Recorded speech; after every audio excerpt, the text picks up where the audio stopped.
Naririnig niyo ba si attorney mga kapsat? Wait lang, sandali. 2 minutes na siyang nagsasalita. Narinig niyo ba si attorney? Ay putragis hindi niyo pala naririnig. Sorry naman mga kabsat.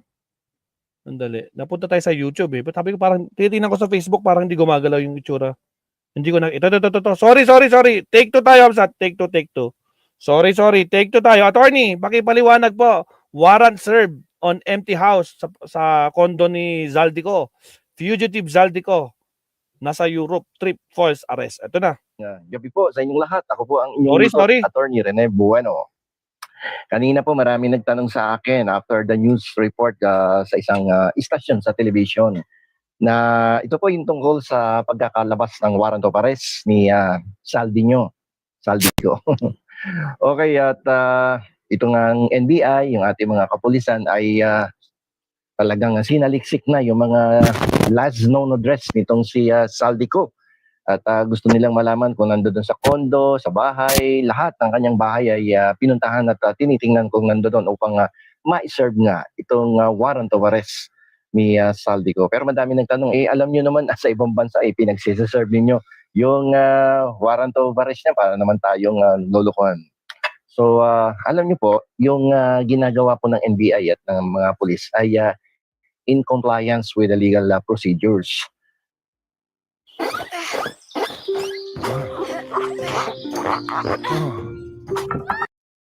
Kasi po ang ating korte ay palagi yan, they require that all reasonable attempts be made to notify the accused. Yung pagsaserve po ng warrant of arrest at their last known address is typically considered their standard and necessary step in the process. At yan ay parte din ng pagbibigay ng due process of law sa akusado para malaman niya na siya ay hinahanap ng ating mga nakapagpatupad ng batas, yung mga law enforcers. At para maging basis din yan sa publication. So, yung warrant kasi, it serves as a formal order for the arrest of the accused, di ba? So, by serving it at the last known address, authorities can initiate further legal proceedings such as yung seizure of property, di ba? Publication ng notice. Tapos, to compel the accused na mag-appear na sa korte. So, para malaman niya talaga na, ayan na, nag-umpisa na ang legal procedure for your arrest and seizure of your properties. Okay, ganito yan. Kahit nasa abroad yan, no? Kasi yung mga kamag-anak niya, nandiyan pa din sa last known address niya. So, dahil dyan, no, pag sinerve yung warrant, it increases the likelihood that the accused will eventually receive notice of the warrant. At least na-notify siya. Napaka-remote naman siguro ng possibility na nagpunta yung mga pulis doon sa katutak na NBI. Tapos hindi sasabihin ng mga close relatives niya na nakatira doon sa bahay na yun. So at least na ipapaalam sa kanya na sineserve na siya ng warrant. So kung nasa ibang bansa naman siya, yan ay necessary step din yan for initiating extradition proceedings. The warrant provides the legal basis for requesting the accused return to face charges. Ay, kung walang extradition, yung diniscuss ko nga kagabi, ay meron naman tayong reciprocity principle na kung saan ay makikiusap tayo sa bansa na yan to apply the principle of reciprocity. So, yung ginagawa ng mga kapulisan ng NBI, yan ay crucial step yan in ensuring due process of law, in complying with the legal procedures, and para makapag-initiate tayo ng further action to bring the accused to justice even when they are abroad. So, yun po yan. So, wag po kayo magtaka na si NBI, si police, punta doon sa different residences, may Saldico, tapos sasabihin natin para tayong tangad yan. Alam niyo nang wala doon sa bahay, sineserve niyo pa yung warrant. So, in sum, yan po ay isang legal procedure, compliance with the order of the court.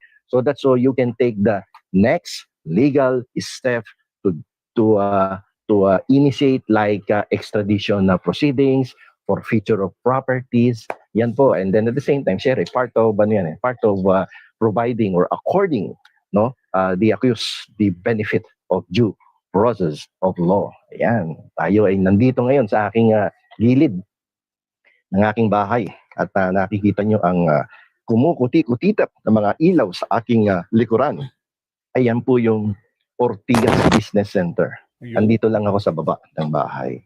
Pero pag umakyat ako sa third floor, nakita ko na yung building ng aking opisina.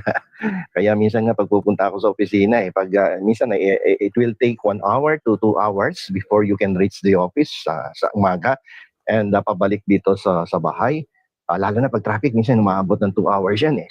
So sabi ko nga dapat pala may zipline na lang ako dito nakakabit dun sa taas ng aking bubong papunta doon sa building ng aking opisina. Siguro 5 minutes lang nga doon sa Ortigas Business Center. Pero kapag kahit na sasakyan ka, may nagdadrive ka, naku po, ang sakit sa paa. Sapagkat it will take you approximately 1 hour and a half or 2 hours kapag talagang terrible ang traffic dito sa Metro Manila. So, ayan, sana nga inumpisahan na yung yung sabing plano na maglalagay dito ng train from Ortigas doon sa EDSA going to our place dito sa Ortigas Avenue extension para medyo madali, maski hindi ka na mag-drive ng kotse, no? Mamasahe ka na lang ng train, baba ka sa kanto, sakay ka ng tricycle, mas convenient pa at mas mabilis, no? Ang takbo ng buhay mo kaysa dun sa magdadrive ka na nakababad ka ng 1 hour to 2 hours kapag super traffic, no? Okay, so yan po ang ating latest update about Saldico na sinabi nga natin na Monday has helped us be much more effective. Oops. Sa mga bagong pasok dyan, again guys, replay, huwag kalimutan mag-like and subscribe. Salamat. Binibigyan na ng warrant of arrest sa lahat ng last known address niya. Meron niyang bahay dito sa may sa Valle Verde. Meron din daw yata sa Quezon City yan. Tapos plus the condominium unit. So ang daming pagsaserva ng warrant. So wag po kayo magtataka na kapag nakita niyo sa television na nagsaserve palagi ng warrant dun sa mga different and declared residences niya, ay yan po ay naayon sa batas. Sapagkat pag hindi mo sinunod yung legal procedure na yan, hindi ka makakausad doon sa next legal step. Kanina kasi nagtatawanan ang ilang mga kasamahan natin, ano ba yan, yung NBI, alam mo naman nando doon sa Europa yung tao, sineserve mo yung sineserve mo yung warrant of arrest para naman kayong may tililing yan, sabi ng isa. So natatawa lang ako, kaya lang yun nga, kaya ako binlag ngayong araw na to yung tungkol din sa service of warrant of arrest of Saldico. At sana nga mahuli itong tao na to sapagkat malaking gulo ang ginawa nito sa ating bansa. Ito yung promotor ng tinuturing na illegal budget insertions doon sa BICAM nung para aprubahan itong 2025 budget ng ating bansa. At siya din siguro ang makakapagturo dahil yung punot dulo ng gulo na to sa kanya nang galing to no? At silang dalawa ni former Speaker Martin Romualdez ang magtuturuan dito. Palagay ko kapag ito ay nahuli. At ang problema nga lamang dito, ito ay nasa ibang bansa, no? Na kung the latest news is that sa Portugal, no? From Japan, bumalik na naman sa Portugal o sa Spain. Ang problema nga dito, wala tayong extradition treaty dito sa bansang Portugal. At ang balita nga, sabi, si John Vic, Secretary John Vic Remulla ang nagsabi kaninang umaga na magkakaroon ng konting challenge sa pag-aresto kay Saldico kung sakaling ito nga ay nasa Portugal dahil siya mismo sinabi niya mukhang may golden visa to itong si Saldico. Pwedeng ito ay nakakuha ng golden visa during the time na wala pa siyang ginagawang o hindi pa siya nadadawit sa mga anomalya tungkol sa budget insertion. Kaya medyo mas madali sa kanya na nakakuha na to ng golden visa. And then ang mahirap nito kapag nakakuha na rin to ng kanyang citizenship doon sa Portugal o kahit sa ibang bansa. Kasi sa Portugal, pag nag-apply ka ng golden visa dyan, there is no need on your part to stay in that country, no? Kasi may minimum requirements yan na sinasabi na kung ilang taon ka dapat maging resident ng Portugal. But it does not actually mean that you need to stay there for that certain period of time sa Portugal. Sa Spain nga, you just need to go there, no, at least once a year, no, during the next 5 years kung hindi ka Pilipino, no. Pero sa kaso natin ng mga Pilipino tayo, it's actually easier to become a citizen of that country if you will apply for a citizenship by through investment program. Sapagkat sa Espanya, tinuturing nila yung meron tayong historical ties sa Espanya na kung saan within the period of 2 years, no, pwede ka nang maging resident. Pero doon sa 2 years na yun, dapat nandoon ka. Pero if you do not want to stay there for 2 consecutive years, then you need to wait for the next 5 years before you may be given the citizenship. However, yung 5 years na yon does not necessarily mean that you need to stay in that country for the next 5 years. A travel of at least once a year, no, mga approximately 5 to 7 days per year nag-stay ka doon, then balik ka na dito sa Pilipinas. That would be enough for you to qualify for citizenship. Paano ngayon? 2025 na ngayon. Paano kung nag-apply yan during the pandemic? Yung pala citizen na, di ba? Even in Portugal.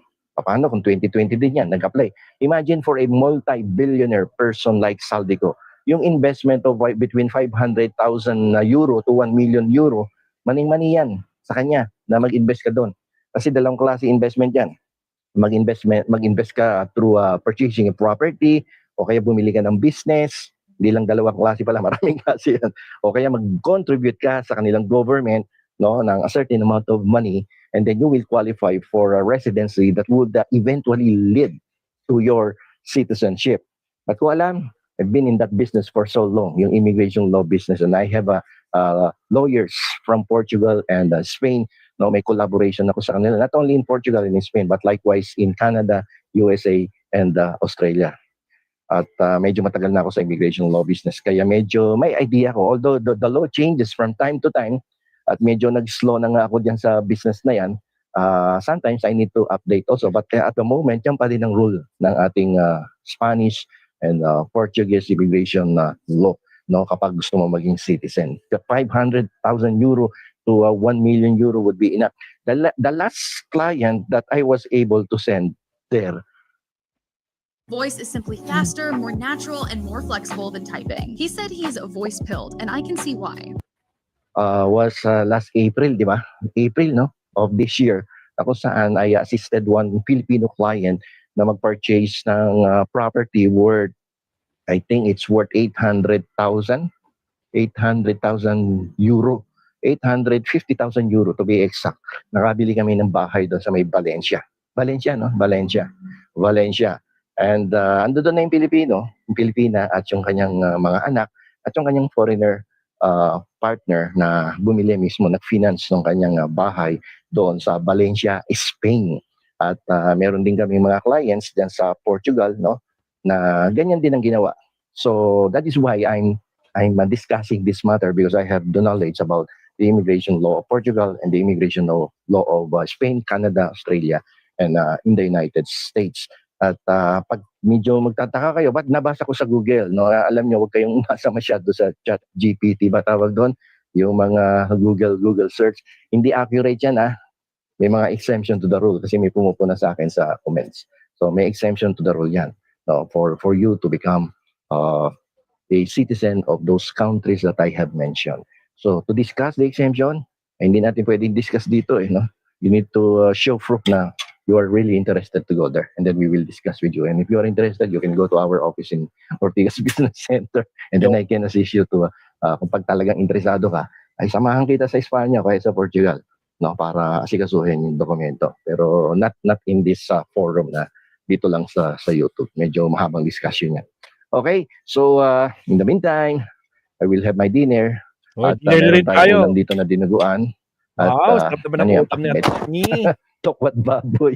Tokwat baboy yan. Dito lang at I'm actually enjoying the view. Pag dito sa bahay, umuwi ako at ako lang mag-isa. Minsan, tumatambay ako dito sa baba o kaya doon sa taas kung talagang gusto kong makita yung overlooking view of Metro Manila, including Laguna de Bay. So, kitang-kita. Hindi ko na kailangan pumunta doon sa tuktok ng Antipolo para makita ang kagandahan ng Metro Manila, Laguna de Bay, hanggang doon sa may Libis, Quezon City, sa Cubao, kitang-kita. Pag nandoon ako sa taas ng aking, doon sa may, tawag natin doon, terrace, may entertainment room. Okay? So, palagi ko, nandito na lamang, medyo mahaba na to, 16 minutes, no? At 30 seconds, so hanggang mamaya, magbablog uli ako. No, na ano lang, pumasok lang sa isip ko itong Saldico Service of Warren Topares. See you later. Salamat, attorney. Alright. O yan, mga kabsat, no? Galing talaga ng no? Nag-jeb yung mga topic natin. Kaya nako po. Shoutout sa iyo, Jenny Ramos. Mega love shoutout sa guwapong si Maestro. Sabi ni Truth and Lies with Trang. Shoutout sa iyo, kabsat. Nako po. Ano nang balita? Nakita mo na si Bato? Magta3 linggo nang nawawala. Natakot sa bluff ni Rimulya. Putragis. O siya, mabsat, no? Again, thank you very much. Thank you kay attorney. Yan na si attorney, attorney Rene Bueno, no? In-explain niya yung pagiging pugante, fugitive nitong si Zaldico, mabsat. At yung mga kabubuhan nitong si Barsaga, mabsat, no? Itong si Kiko Barsaga. Bakit kayo pumunta-punta pa dyan sa kondo niya? Kayo mga polis, ano yung pinaggagawa niyo, no? Hindi niya alam protocol yun. Bobo talaga mga kabs. Nako po. O, tapos yung mga diskaya naman, nako pa. No? Kahit anong pilit nila, no? Hindi sila magiging state witness, no? Sila talaga yung prime suspect. Diba? Dahil sila yung talagang pinakakumita dyan. Agoy. O, siya, mabsat. Kuha muna tayo kasi kuha tayo. Medyo gutom na tayo. Dinner muna tayo, mabsat. Thank you very much. Sa mga hindi pa po nagla-like dyan, like and subscribe. Dapat kasi hindi muna sinabi ng may warrant si Bat. O nga, pag hindi niya sinabi, no? Bulaga. Parang yung kay Kan, parang yung kay Digong, di ba? Hindi binanggit. Ang alam ni Digong, meron siyang warrant doon sa sakwan niya, sedition na kaso. So, kaya niyang lusutan yun. Yung pagdating niya, hindi niya naasahan, ICC pala. Ngayon, putragis, binanggit niya. Sila Cheese, sila Jinggoy, sila, ang dami niya binanggit, di ba? Cheese, Jinggoy, tsaka si Joel, tsaka si Nancy Binay, di na nakasama pa nga, di ba? Sila abutin ng kuan, December 15. Ito na. Nako ngayon. Kaya ayun na. Nako po, wala na. Mukhang pag dumating na yung kan, nako po, lagas nga, pero nakapagtago na sila. Ano? O, siya, dinner muna tayo sa kasi medyo napagod tayo sa travel natin kanina. Nasa Mount Pinatubo tayo kanina eh. Alright? So hanggang sa muli, mamamsat, kita-kits tayo mamaya. Ano? Pag-uwi ko tuloy. Pagkatapos kong kumain, magla-live ulit tayo mamaya. Alright? Hanggang sa muli, Maestro Pulse is signing on. Pag normal ang empleyado, no work, no pay. Si Bato, tuloy ang sahod. Lugit, o yun nga, kahit nagtatago, tuloy ang sahod, di ba? Pero sana makulong yung mga makulong na talaga. Tama, dapat lang makulong yan, Winnie Artos. Alright. Hanggang sa uli, mabsat na. Kita-kits tayo mamaya. Dinner naman tayo. Medyo nararamdaman ko na yung gutom eh. Medyo mahaba-haba yung binahe natin ngayon. Alright, hanggang sa muli, Maestro Paul is signing out. Bye-bye.